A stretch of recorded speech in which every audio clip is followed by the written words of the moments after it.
Directorate of Criminal Investigation detectives to continue holding the two, namely Calvin Ochieng Odongo and Duncan Odhiambo Otieno at Central Police Station for a week, pending further probe, as Bumbi Wambugu now reports. The anti-government Gen Z protest last week, vocal businessman and politician Jimmy Wanjigi's home was raided by police officers for allegedly funding the protests. The raid took place for hours in search of Wanjigi, which left his family traumatized. There is no economy here. William Ruto, you are collapsing the economy of Kenya. That is what I speak about. Please, don't try and make me a criminal. 7 years ago, they looked for me in this house, they couldn't find me. Even now, you look for me in this house, you will not find me. So please, musijaribu tena. Following the incident, two of Wanjigi's casual workers were arrested and arraigned in court for allegations of handling explosives at his home. The two, Ochieng Odongo and Duncan Odhiambo, will now be detained at Central Police Station for 2 weeks for further probe. According to the investigating officer, the two were arrested late in the evening, and there was inadequate time to conclude investigations. The court has to consider, among others, the nature of the charges intended, the strength of evidence which supports the charges, the gravity of the punishment in the event of conviction, probability that the arrested persons may not surrender themselves to court for trial. But immediately after the court rendered its ruling, lawyer Willis Otieno asked the magistrate to review its order to grant police 7 days to continue holding them. He asked the court to grant Otieno and Odongo an uncustodial order. The lawyer told the court that the explosives were planted in the vehicles by officers. There will be no further compelling reason to detain these two gentlemen for any further investigations. Allow the innocents to get out of the fight and allow the giants to fight like giants. And they've taken ownership. And we should not waste the court's time by involving innocent third parties in what they do not know. But the state dismissed the allegations made by Otieno, saying no affidavit has been placed before court to ascertain his claims. Wanjigi, who has been vocal about the state of governance in the country, last week claimed that the government is targeting him for his criticism towards William Ruto's administration. He condemned the hours-long raid that left his wife and children traumatized. If you want me, it's a simple summons and I'll appear. Bumbi Wambugu, K24 TV. Now, even as Kenya continues to lead the way towards a TB-free nation, significant concerns are rising on TB among children, with thousands of cases being reported in infants and children. This has seen Kenya invest in the use of child-friendly tuberculosis medicines to ensure availability of doses and flavors suitable for children. And as Robbie Mondi now tells us on Health Beat tonight, contrary to adult TB, chances of TB transmission from a child are significantly low compared to transmissions from an adult.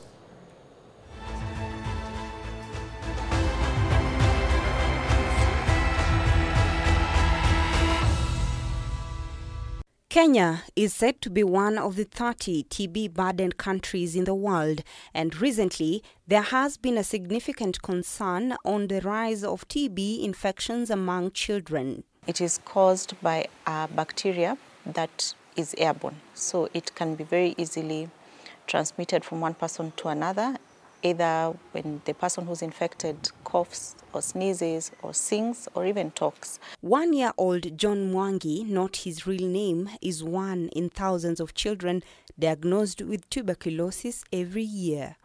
After kukaa 1 week mtoto alianza kugojeka, tunaenda clinic, tunaenda hosi. Mtoto anatibiwa lakini haponi, anakaa 1 week anagojeka, anakaa 1 week anagojeka. Alafu mara ya mwisho kuenda daktari akasema hawezi tibu mtoto juu hajui ni shida gani, asikuwa na kunywa dawa zenye si za ugonjwa wake. Kutoka hapo tukapewa lifalo, tukaenda Maragwa, Mtoto akapigwa picha. Sasa hapo ndo alianza matibabu yake. Hadi wa saa hizi mtoto ameishi kukunywa dawa za TB. According to Dr. Florence Njenga Washira, even though there are about 5,000 to 6,000 children diagnosed with TB every year in the country, there is a concern of the disease being undiagnosed among children, with 15% of all TB cases accounting for children. You get a lot more of them getting progression to the disease rather than just having it as a quiet infection in the body. The other large number of children who get TB is the children who are between 10 and 14 years.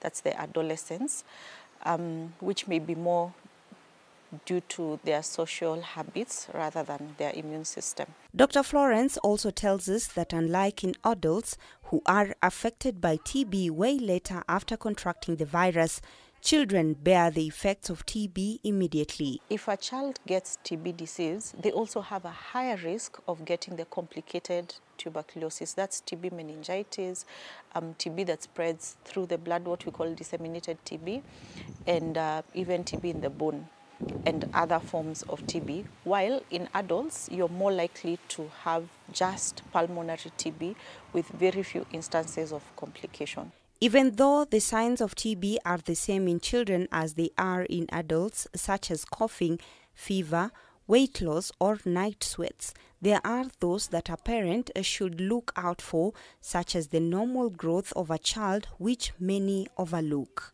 But the weight loss may present more like a child who's not growing as well as they should, rather than actual visible weight loss. So what we call failure to thrive. That child is just not progressing as they should.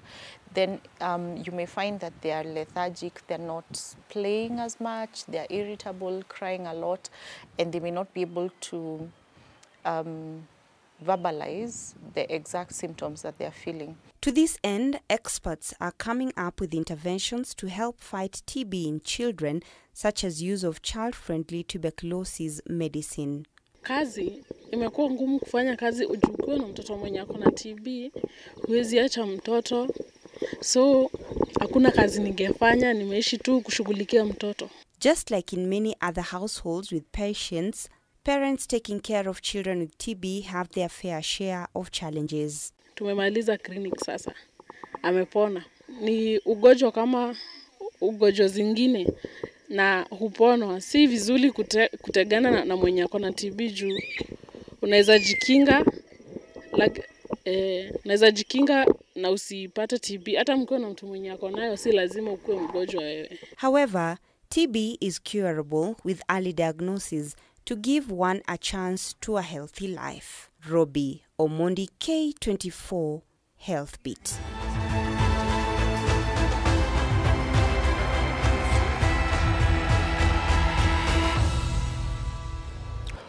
Well, you can get your weekly dose of Matters Health on Healthbeat courtesy of Robbie Omondi and Benedict Kirira, our health reporters. At this point, let's have a look at what is making highlights in the world of business.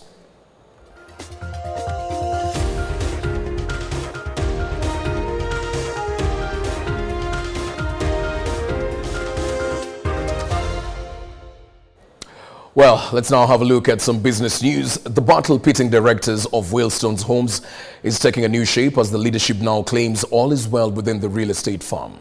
This follows a case filed in court pitting two directors of the company worth over 2 billion shillings in shares who are demanding rights to manage the bank accounts. The directors are said to be fighting over 839 million in the company's accounts. However, in an address to the media, a cross-section of the directors have denied claims of any wrangles.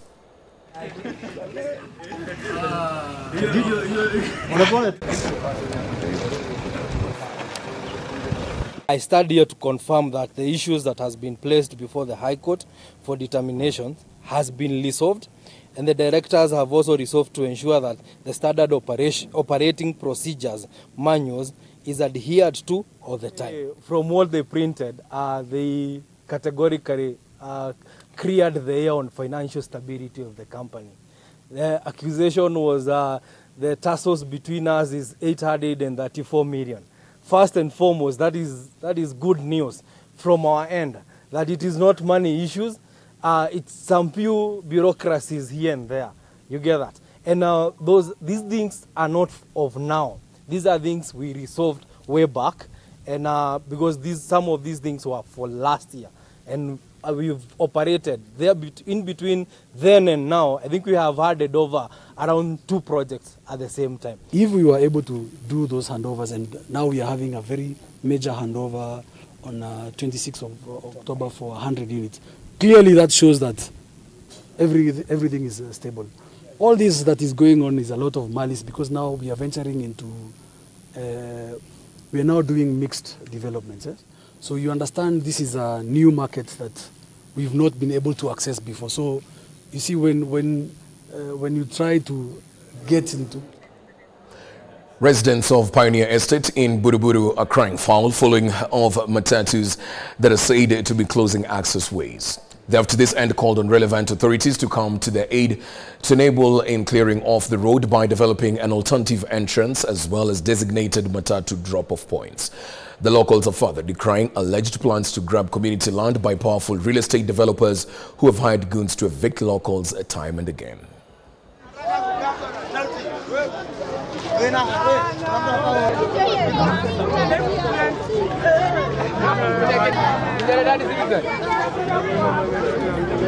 Anja mnaona hapa ilinyakuliwa na local MCA, akaifanya ni kama ya county na sio ya county, akaleta vijana waanze kumani estate, kumani kiwanja, lakini ile kitu imetukasirisha ni ati wanapita katikati ya barabara ya estate ambao na kuna kwa gate yetu na watoto wanachezea hapa, tunatuma watoto kwa soko.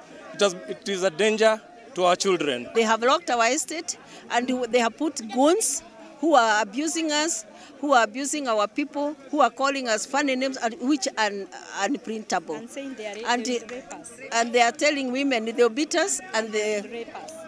And so therefore, Mr. Governor, are you going to wait until our children are crushed here and then you come running that you are coming to help us? We don't want help of the future, we want help today. Akunaga public participation. I'm the chair of Pioneer Estate. Hatujawahi hata siku hata moja tumeitwa public participation. Tuambiewe ati hapa tunaenda kufungua. Ikienda kufunguliwa hatukuambiwa. Mimi nishasema mara. Well, we take a break at this point. When we get back with some sports news. Stick around for that.